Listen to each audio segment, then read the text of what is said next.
Welcome to our practical lesson on managing containers. In this lesson, we are diving hands-on into the world of Docker, focusing on the life cycle of containers. You will learn how to create, start, stop, and remove containers. We will also cover inspecting container logs, executing commands in running containers, and managing their resources. Let's gear up for an engaging lesson. Let's start by creating and running a new container.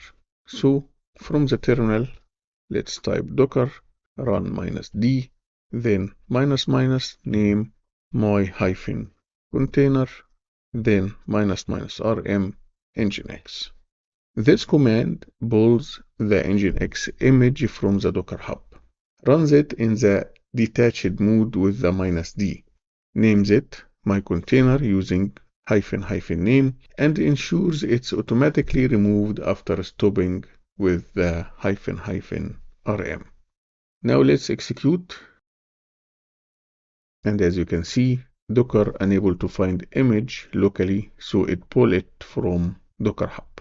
And here we have the ID of the container, of the running container, and also notice how the container starts in the background, allowing us to continue using the terminal.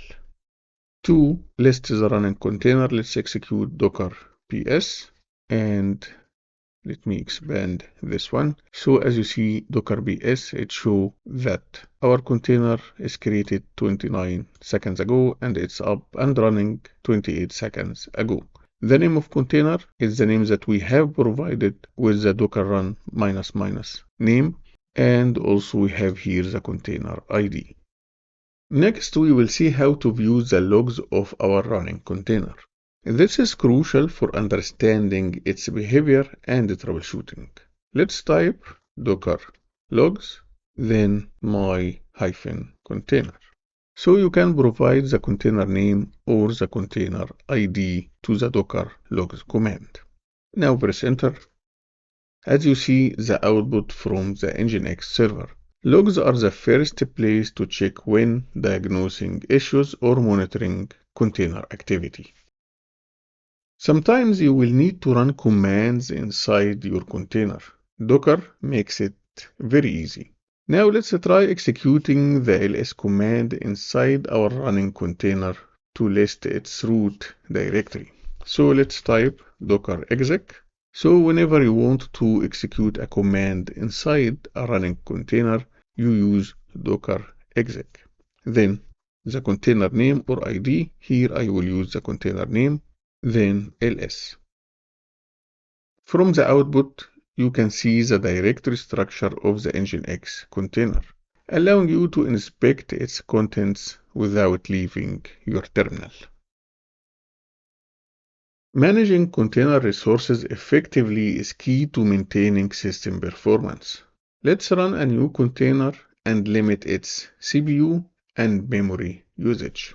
So I will use docker run to run a container, then -d or -d to run this container in detached mode. Let's type limited resource container to start setting our limitations. Then -CPU -shares 512 and -memory 256 megabyte. Then the name of the image I want to create this container from, and the image is nginx. So this command sets the container to use a maximum of 512 CPU shares and 256 megabytes of memory. It's an essential practice for preventing a single container from over-consuming resources, ensuring a balanced and efficient system. Let's press enter. And it seems that I have an error message here, and that's because I forgot to provide the -name to give this container a name. So the name of our container will be limited -resource -container. Right now we didn't get any error message. Let's check the running containers. And as you can see, here is the limited resource container up and running. Okay, now let's check how we can stop, restart, and delete a running container. So let's practice on this container, the limited resource container. So I will copy its name, and to stop this container, I will execute docker stop then container ID or container name. In this case, I used the container name. Now press enter. Now the container should be stopped. To verify that, I will do docker ps, and docker ps lists only the running container. To check the stopped container, you will execute the same command, but with -a. And as you can see, right now I can see the limited resource container and its status is exited because I stopped this container 22 seconds ago. If you want to start the container again, you will execute docker start, then the container name or container ID. Let's execute docker ps again, and as you can see, the container has been started successfully. If you decided for any reason that you want to delete a container, you can do that with docker rm, then the container name or container ID. But to delete a container, the container need to be in the stop state. So if we try to delete a running container, we will get an error message, can't remove container is running, stop the container before removing or force remove. So first we need to stop the container before remove it from our system. To stop the container, I will execute docker stop limited -resource -container. Now I can remove it by using docker rm, then the container name or container ID.